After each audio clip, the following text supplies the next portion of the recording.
Всем мира, друзья! Сегодня поговорим о двух правителях, которые, как говорят ученые, ставили своей целью воссоздать улус Джучи.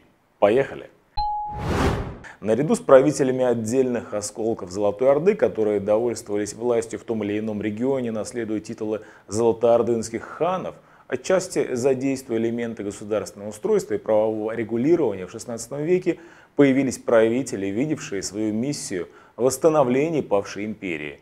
Двумя наиболее удачными попытками воссоздания государства имперского типа на постордынском пространстве видится действие узбекского хана Мухаммада Шейбани на рубеже 15-16 веков и крымского хана Мухаммад-Гирея I на рубеже 1510-20-х годов. Несмотря на то, что первый из них действовал на востоке бывшей Золотой Орды, а второй на западе, есть основания утверждать, что их целью было именно возрождение империи джучитов.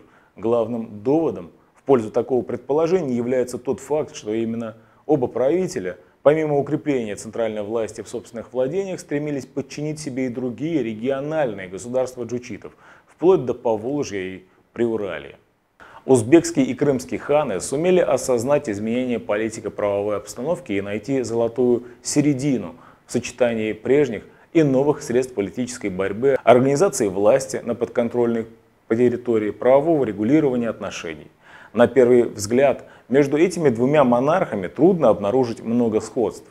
Да, оба они принадлежали к потомкам золотоордынской ханской династии, и то к совершенно разным ее ветвям, и действовали приблизительно в один временной период.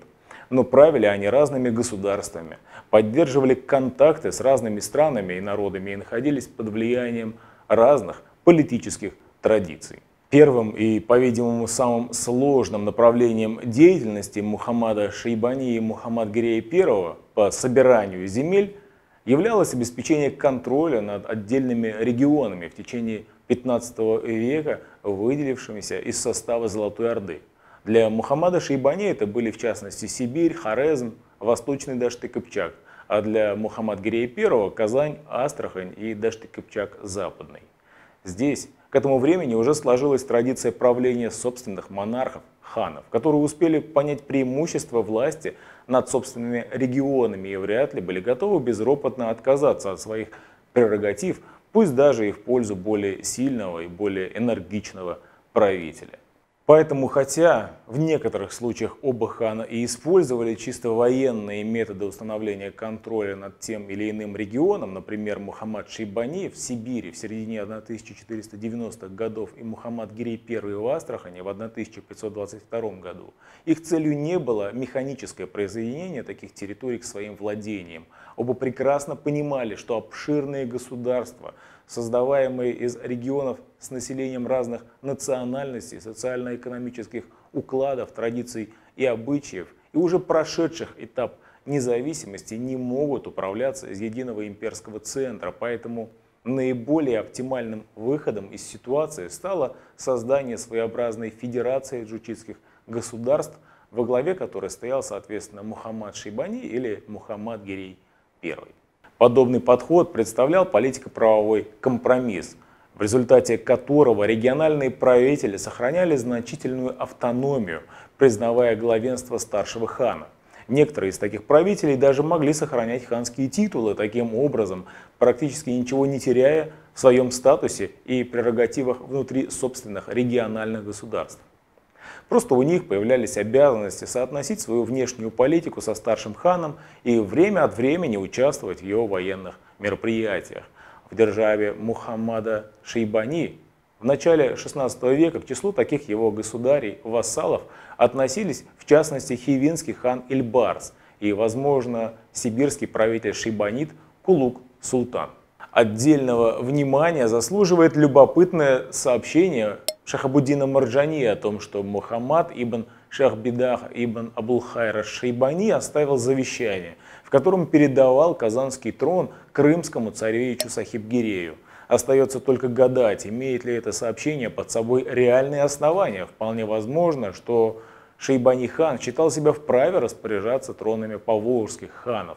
Как известно, после смерти Мухаммада Амин-хана и кратковременного правления московского ставленника Шах-Али-хана Казанский престол и в самом деле перешел к Сахиб-Гирей-хану. В таком случае можно предполагать, что если казанский хан и не был прямым вассалом Мухаммада Шейбани, то по меньшей мере признавал его в качестве вышестоящего правителя и стремился заручиться его поддержкой и покровительством. Федеративное государство пытался выстраивать и Мухаммад Гирей I, хотя созданная им система взаимоотношений с государями-вассалами имела некоторые отличия от той, которую формировал Мухаммад Шейбани. Узбекский хан считал целесообразным оставлять на троне того или иного улуса, Хорезма или Сибири, например, представителей местной правящей династии, которые хотя и принадлежали к шейбанидам, но являлись лишь дальними родичами Мухаммада Шейбани. Мухаммад Гирей I в силу различных обстоятельств сумел возвести на троны вассальных ханств своих ближайших родственников, брата Сахиб-Гирея в Казани и сына Бахадур-Гирея в Астрахани. Таким образом, он принял во внимание тот факт, что Казанское и Астраханское ханства уже были самостоятельными государствами и признал их право на собственных правителей. Однако, вместе с тем, обеспечил их прочную зависимость от себя, причем если Бахадур-Гирей на Астраханский трон был возведен в результате прямого вооруженного захвата ханства, то вступление Сахиб-Гирея на Казанский трон стало результатом дипломатических переговоров, начавшихся еще при Менгли-Гирее. Несомненно, в рамках золотоордынской традиции такой подход мог рассматриваться как политико-правовая инновация, поскольку институт старших и младших ханов в джучитской державе в период ее расцвета в XIV веке отсутствовал. А в период распада в XV веке одновременно правившие ханы не признавали один другого в качестве вышестоящего правителя, хотя порой и не вступали в открытую конфронтацию. Однако, если обратиться к более древней истории тюрко-монгольской государственности, то мы убедимся, что и Мухаммад Шейбани, и Мухаммад Гирей I использовали древнюю традицию соправительства, которая успешно применялась и в государствах древних тюрков, и у караханидов в Центральной Азии, и даже в ранней монгольской империи. Таким образом, оба монарха, выстраивая империю на основе федеративных отношений с одной стороны, учитывали новые политические реалии, с другой же не изобретали ничего нового, возрождая прежнюю политико-правовую традицию соправителей. Однако, помимо автономных или полностью независимых улусов-чингизидов на территории бывшей Золотой Орды, существовали также владения правителей нечингизидского происхождения. Уже в конце XIV века они приобрели огромное влияние в политической жизни, поскольку являлись на службу к ханам с собственными отрядами и могли по собственному усмотрению поддержать в междоусобицах того или иного претендента на трон. Наиболее влиятельные из них становились карачи-беками, а первый среди карачи-беков – беклербеком, то есть главнокомандующим всех ханских войск. Подобная ситуация, в которой хан больше зависел от своих сановников, чем они от него, безусловно, не устраивала наиболее энергичных монархов. В отличие от ханов поздней Золотой Орды, Мухаммад Шейбани не стал жаловать владения своим ближайшим сподвижникам-нечингизидам, которые также пришли с ним из Золотой Орды и участвовали в завоеваниях, а сделал их наместниками в областях, входивших в его собственный улус. Результатом подобного административно-территориального деления стало сосуществование в рамках державы Мухаммада Шейбани хана на автономных владениях, принадлежавших султанам и ханам из рода чингизидов, так и областей, управлявшихся наместниками, целиком и полностью зависевшими от назначенного хана. Мухаммад Гирию I приходилось считаться с наиболее знатными родами – Ширин, Барын, Аргын, Кыпчак – и жаловать им важные должности в политической и придворной иерархии, учитывать их мнение в процессе принятия важных государственных решений. Однако он мог попытаться уменьшить их влияние наиболее значительных аристократических семейств путем возвышения до аналогичного статуса других. Именно так он поступил в отношении одной из ветвей ногайской правящей династии рода Мангыт, которые прибыли в Крым, получили значительные владения и стали таким образом своего рода противовеса четырем вышеупомянутым старинным крымским семействам. Впрочем, удачная, казалось бы, идея Мухаммада Гирия I в конечном счете привела к трагической развязке. Остальные члены рода Мангыт, уже давно с беспокойством наблюдавшие за усилением хана и ростом его владений, авторитета и политического влияния на постордынском пространстве, вообразили, что он намеревается поставить себе под контроль вообще всех нагайцев путем переселения в Крым. Как известно, именно они впоследствии предательским образом и убили Мухаммад-Гирея I.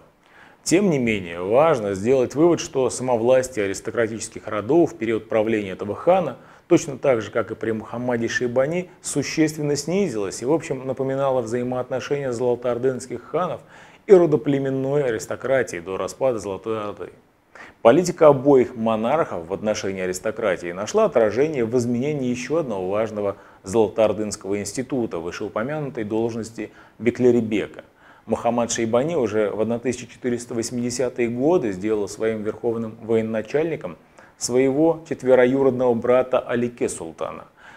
Крымский же хан лишь под конец своего правления, но все же поручил всю полноту власти войсками своему сыну Бахадур-Гирею, будущему астраханскому хану.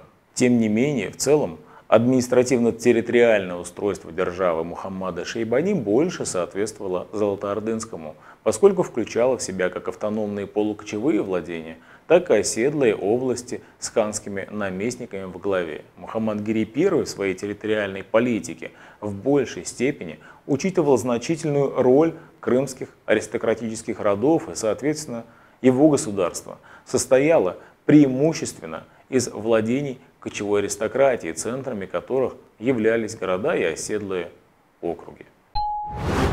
Очень важным показателем имперских устремлений Мухаммада Шейбани и Мухаммад-Гирея I является их правовая политика, которую можно охарактеризовать как дуализм правовой системы, вернее существование в их государствах двух правовых систем – права имперского, чингизидского, и права мусульманского, то есть шариата. Подобная политика, характерная для Золотой Орды, в полной мере была свойственна и обоим монархам, пытавшимся возродить ее величие. Так, Мухаммад Шейбани официально применял в своих владениях принципы и нормы имперского права, известного под общим названием Великой Ясы. Вместе с тем, Мухаммад Шейбани являлся искренне верующим человеком и, более того, большим знатоком богословия мусульманского права. Так, в 1507 году он даже провозгласил себя наместником всемилостивого, то есть халифом, верховным главой всех мусульман-суннитов. Что касается ханства Мухаммад-Гирея I, то здесь соблюдались основные принципы и нормы шариата. Высшее мусульманское духовенство было интегрировано в правящую элиту и сановную иерархию. Однако в то же время высшим законодателем в государстве являлся хан, который издавал свои указы и ярлыки. В соответствии с прежними золотоордынскими принципами формировал административно-территориальное устройство. Также налоговую систему, всевозможные налоги, повинности, иммунитеты, организовывал военное дело. Грамотная политико-правовая деятельность Мухаммада Шейбани и Мухаммад-Гирея I едва не привела каждого из них к восстановлению Золотой Орды, а по сути к созданию мощного евразийского государства имперского типа, пусть границы этих государств оказались и различными. Причиной тому стали не только личные качества и таланты Мухаммада Шейбани и Мухаммад-Гирея I, значительные ресурсы, которыми одни располагали, и харизма.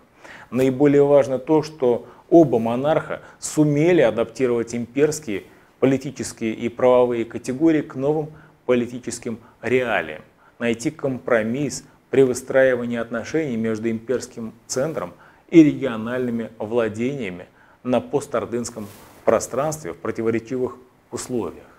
Тем не менее, успешная деятельность обоих ханов, умение использовать старинную систему ценностей в новых политических реалиях, как ни парадоксально, стало причиной не только их возвышения, но и их гибели. Причем сходные обстоятельства смерти обоих ханов также позволяют говорить о значительном сходстве их политики. Мухаммад Шейбани, находясь на пике могущества, контролируя Мавераннахр, Хорасан, Хорезм, часть восточного Дашты, Кыпчака и Западной Сибири, а также ряд иранских областей, погиб в 1510 году в бою с персидским шахом Исмаилом Сефеви, попав в ловушку в результате неосторожной вылазки из крепости. Мухаммад-Гирей I также, достигнув апогея своей славы и влияния, имея полноту власти в Крымском ханстве, установив контроль над Казанью, Астраханью, Ногайскими улусами и Северным Кавказом, был предательски убит несколькими ногайскими мурзами. Активная и эффективная деятельность обоих ханов вызывало обеспокоенность и недовольство самых различных политических сил, причем как внешних, Иран, Османская империя, так и внутренних, включая как самих членов семейства чингизидов, так и родоплеменную аристократию. Успехи Мухаммада Шейбани и Мухаммад-Гирей I по восстановлению Золотой Орды можно объяснить их личной харизмой, энергичностью, политическим чутьем, а последовавшим затем крах несвоевременностью их действий, которые в конечном счете вызвали более негативные, нежели положительные отношения.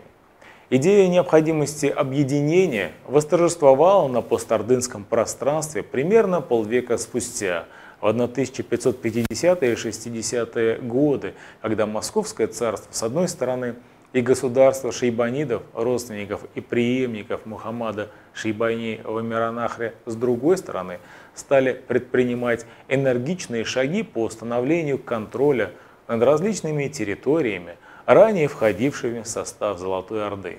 Но это уже совсем другая история. Друзья, ставьте лайки, подписывайтесь на наш канал и обязательно делитесь своими мнениями в комментариях. А на сегодня все. Увидимся в пятницу. С вами был Ринат Хабибуллин и Татары сквозь время. Ассаламу алейкум, сау булакс. И до новых встреч. Пока.